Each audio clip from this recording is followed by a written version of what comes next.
I'm going to get started in a minute. Just going to give everyone else another few seconds.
I think I'm going to go ahead and get started. Hello and good afternoon.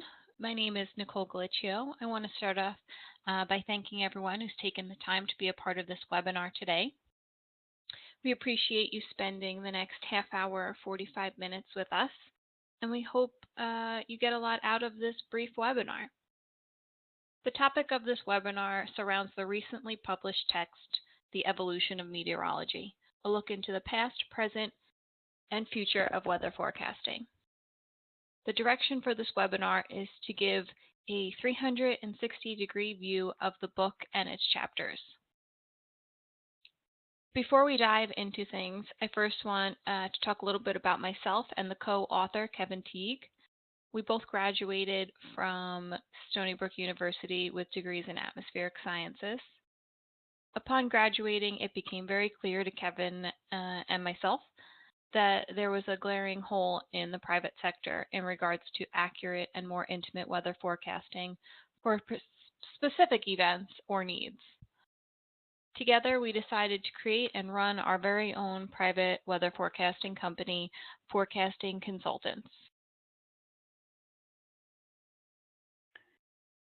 A few years ago, Kevin was contacted by Justin Taberham, the series editor for this text. He was asked if we could be part of his growing work.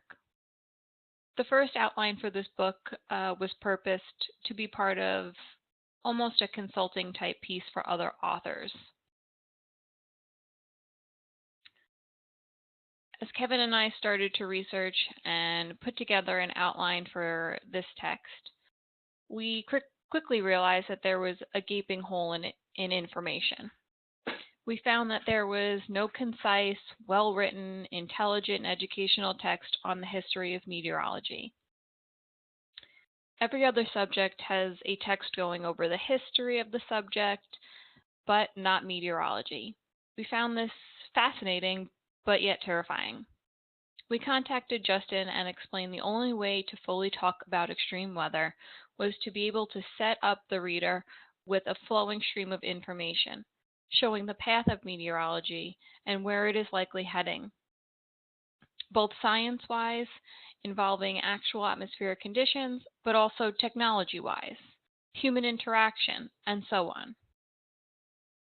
Justin was quickly on board, and we were given permission to expand the text to what has become nearly 300 pages of meteorological information. It should be noted that there can be full-length textbooks on each and every topic covered in this text. Some of you listening in may be experts on some of these fields and topics. However, the intent and purpose of this text is to educate on development of the field of meteorology, along with presenting information on present-day weather forecasting, and concluding with future ideologies and thought-provoking text to the future of the climate, its climate change, and extreme weather.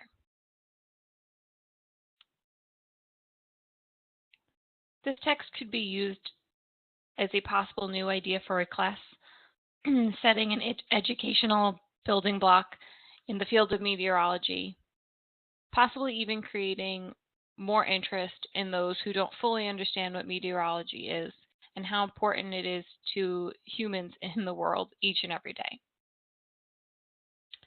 This book could be of great use to provide research direction or even supplemental reading for areas in the field. Enthusiasts alike will hold a great interest to some of these chapters as well.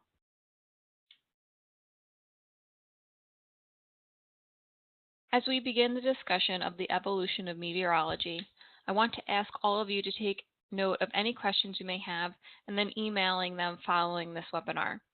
You can reach us at forecastingconsultants@gmail.com. We will take the time to answer all of your questions and post them on our Facebook, LinkedIn, and Twitter for all to see. To begin, some of the main points and topic in this text that we will focus on today involve some of the ancient histories and ancient technologies that were the building blocks of meteorology as a science, the first of the field. We will also touch upon some more educational and thought-producing topics of extreme weather, climate change debates, and where the field may and should be heading with global cooperation in the field of meteorology. Not all topics in this book will be discussed today.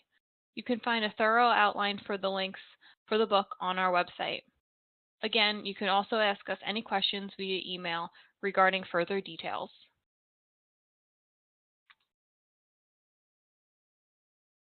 The first two sections of this book take an in-depth look into the history of meteorology.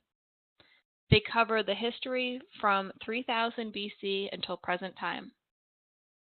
These chapters and subsections display a well-thought-out outline into the development of the field of meteorology and its intentions and technologies that have continued to propel the science behind weather forecasting.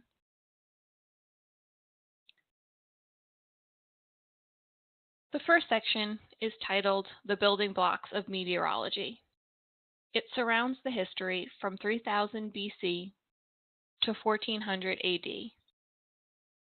A very important time period for mankind in general, but also for the field of meteorology. Understanding the history of meteorology and weather forecasting can only be accomplished just as any other subject, by learning the building blocks and uncovering the pioneers and technological advances of the field. From the ancient Babylonians to Aristotle and his treatise Meteorologica, we show in the text how the first blueprint on the field was created and expanded upon. Yes, these early cultures had incorrect views and theories on science, but awareness is sometimes just as important as accuracies. And this time period brought awareness to the significance and power of weather. This awareness leads to the next major breakthrough, and what was the inventions of meteorological instruments, and the section continues on to discuss the first weather instruments of the age and then proceeds to the chapter titled The Birth of Modern Meteorology. Once science had developed devices or weather instruments that provided them with concrete data, the new projected spectrum was communicating the data. Combining data in order to better understand Earth's atmosphere began to generate new inventions, and simple weather forecasts were documented and publicized. This section encompasses the telegraph, invented in the 1800s, and leads us to the next round of advancements. It also discusses how broadcasting took off and helped with the first ever extreme weather nowcasting event. The beginnings of modern weather forecasting began to take shape, and these chapters walk the reader through each step that was taken.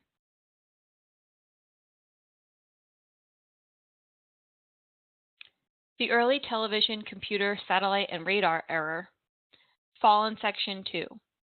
The text starts to look at some of the more social aspects of the growth in meteorology, as well as some of the beginnings of modernized weather forecasting tools, such as radar and satellite. These chapters go into detail about the meteorological shift towards computer and technology-driven sciences. New technologies will continue to evolve, science, and these chapters take a look back in time how these developments occur. Some of the topics covered include the beginning of computers and the numerical weather prediction, radar and satellite, and it's all on a global scale. The evolution of radar and satellites enhanced significantly as the decades went by. As more data was gathered and computerized, devices were born. Weather predictions became more accurate. Computer technology allowed for furthering operational models and systematic numerical weather processing. New mechanisms were added to satellites and updated existing devices to enhance images and data collected from the machines that circled Earth's atmosphere from above. Of course, remote sensing was brought a new dimension and understanding of the processes and elements that exist in our atmospheric system, and also the impacts it has on humanity. All these technologies have become major ingredients in today's weather forecasting processes, and it's important that our students understand the fundamentals and science behind it all. To summarize, perhaps make things a little bit more concise, the first half of the book surrounds the history of weather forecasting and all of its developments. The second portion takes a deeper look into the issues of today and beyond. Topics such as extreme weather and how climate change may be a causing factor of some of today's most recent atmospheric and meteorological activity are discussed in section 4 of this book. I think it is important to dive into the remaining half of the book that it encompasses extreme weather, climate change, and global cooperation.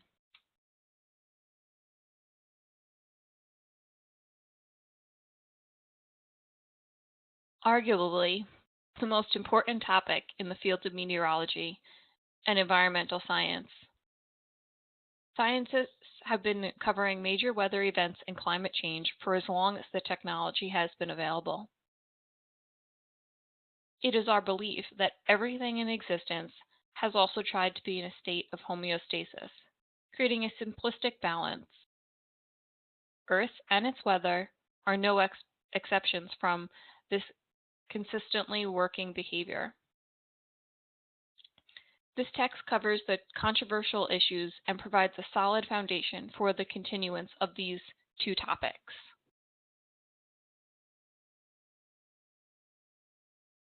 Extreme weather. As we all well know, there is a lot to be said about extreme weather and its current state today. Extreme weather is a very important topic in today's society, and it will continue to be. There are numerous theories and debates on what exactly causes extreme weather and how we should prepare for an extreme weather event in times of climate change. However, there are also numerous ways to define extreme weather and are many different classifications. This section of the book not only discusses classifications, but puts extreme weather in a realistic perspective. This section also addresses important questions and topics, such as, is extreme weather on the rise? Is climate change influencing extreme weather? And what weather patterns and predictions are occurring today? The book touches upon extreme weather thresholds, temporal duration, climate extreme indices, weather patterns, and extreme weather influences. This portion of the book was written with the ideology in mind that if we understand different processes that lead to the creation of extreme weather events, we can perhaps predict how they will change in the future and improve our overall understanding, knowledge, and prevention capabilities.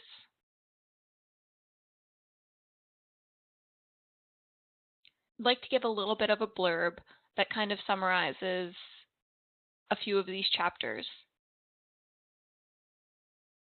What research doesn't answer is how Earth's state directly relates to extreme weather. There is evidence that more severe and record-breaking events have been taking place around the globe, with droughts, tropical cyclones, snowstorm, and extreme heat that has never been seen and occurred in unprecedented locations around the world. Evidence is lacking on the direct relationship between climate change and extreme weather events. There is an obvious relation, as climate change will likely alter global temperatures, jet stream positioning and strength, and ocean current direction and strength. What isn't obvious is just how these changes will affect weather and when they will take place, where they will occur, and for how long. Another area of weakness when it comes to extreme weather knowledge is in its actual definition. We can attempt to measure extreme weather by placing scientific thresholds through statistics or by classifying events as extreme based on the damage or casualties. This gets an overview out of the public and other scientists, but as a concrete understanding on extreme weather occurrences, it's still lacking. More research is needed to better understand extreme weather as a sole element in meteorology, and even more research is needed to understand how it will change in rate of occurrences during climate change. Mankind has to understand that weather and climate are ever-changing, and the future has a great unknown in store. Advancements in extreme weather prediction will be essential to the prevention of loss of life and damage to the biosphere. More research and more powerful tools will enhance and project these ideas and motions forward. This book provokes thought into every aspect of extreme weather and its influences to climate change.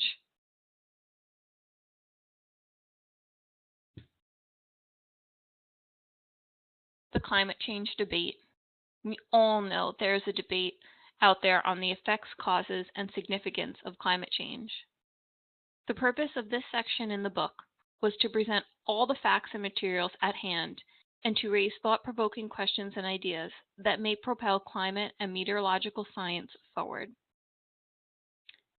The section covers topics such as climate forecasting, climate discussions, Earth's lifetime fluctuations, past climate data and limitations, intergovernmental panel on climate change, and link to climate and extreme weather. The last section of the introduction of this chapter is a quote that I'd like to read. I'm also going to read then a snippet from the chapter summary. A snippet from the introduction of this chapter reads, "When explaining climate change to society, it may be best to state that science is a way of observing, documenting, organizing, analyzing, interpreting, testing, and collecting data in order to logically explain and attempt to understand nature and human society. Hypotheses are a function of science that can increase our knowledge and understanding of the earth we live on. Testing and developing theories are the foundation of advancements. With Earth ever changing, there will always be a need for science. Not all predictions and conclusions that will be drawn will be found to be accurate or correct. However, the beauty of evolution is that even in errors we can find answers." A snippet from the end of the chapter summary on climate change reads, "Earth will survive and adapt to another period of warming or cooling by natural internal or external forces. However, the different species and living organisms on Earth may not. Dramatic growth in civilizations and species is very dependent on atmospheric stability and consistent climate. Humans have become a very adaptable species, but whether we can endure an upcoming major climate event will depend on how adaptable we are.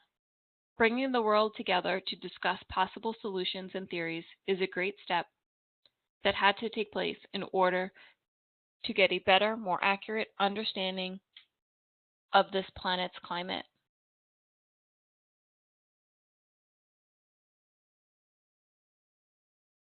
Moving along in the book, I would like to state an aside.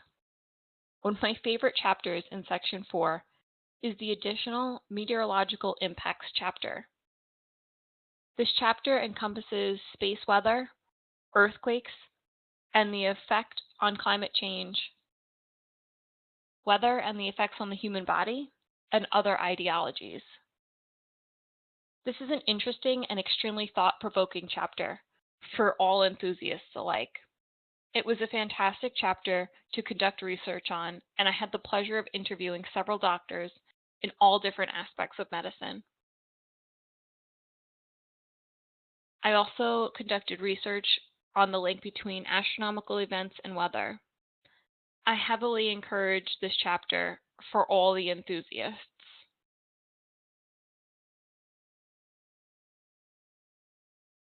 The last section of the book covers the future of meteorology and global cooperation. We still do not know about meteorology. What we still do not know about meteorology is something that we cannot measure. There are constantly new discoveries in the field of meteorology, furthering our knowledge, but also furthering the fact that we can always learn more. We can create better forecasts, warnings, long-term predictions, and global preparation and responses to all types of weather phenomena.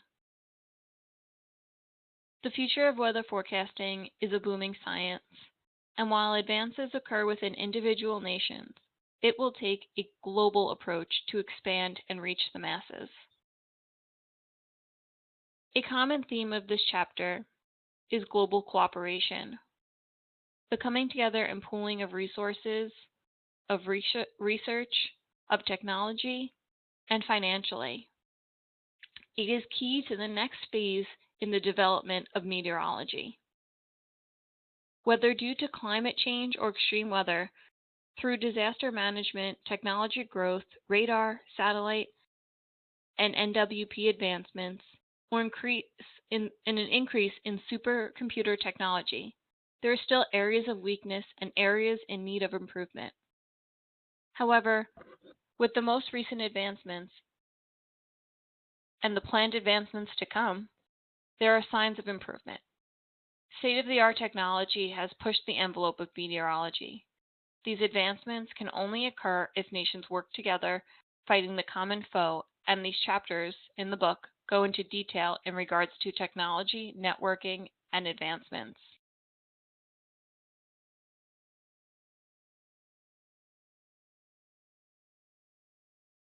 This book covers the entire timeline of weather forecasting and interjects not only climate change and extreme weather, but global cooperation and current meteorological issues. What was known 5,000 years ago was learned over time through grueling research and inventions. There is no reason why that same path will not continue.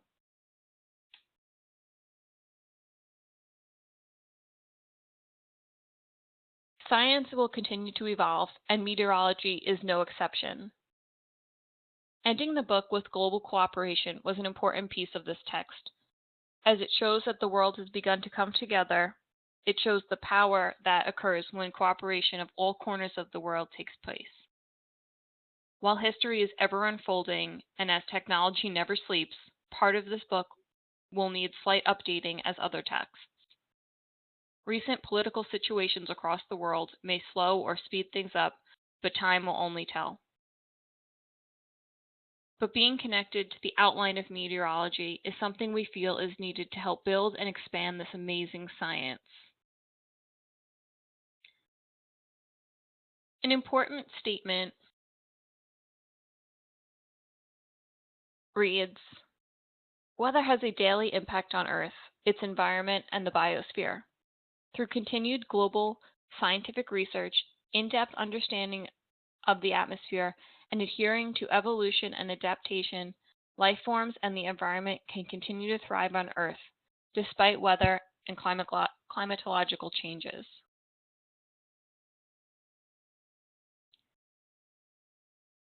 The book has gone through the entire timeline of meteorology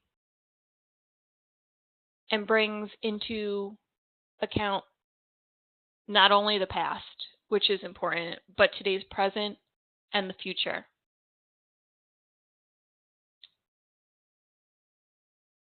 Finally, I want to also take time to bring attention to a new atmospheric course that I will be running this winter geared towards helping undergraduate students in atmospheric science and meteorology majors get a better view on what potential directions they can take professionally with this degree. Topics such as life preparations after graduation, business skills needed to promote themselves, possible ventures they are seeking with a job, job searching, employment possibilities, growing in trends and need of availability in the meteorological field. This course will be heavily geared towards a growing meteorological profession. From my own personal experience, I have worked with numerous interns over the past several years, and I had gathered a litany of information from them as to what is pertinent for their success in a career in the field of meteorology. I hope to be able to better prepare our students and colleagues for what the future has in store for them in the field. Please pass this along to your friends and colleagues, and if more information is desired, you can contact us via the email. I want to thank you for taking time out of your busy and important days. Please email your questions to forecastingconsultants@gmail.com. We will post all responses as soon as we can to our LinkedIn, Facebook, and Twitter.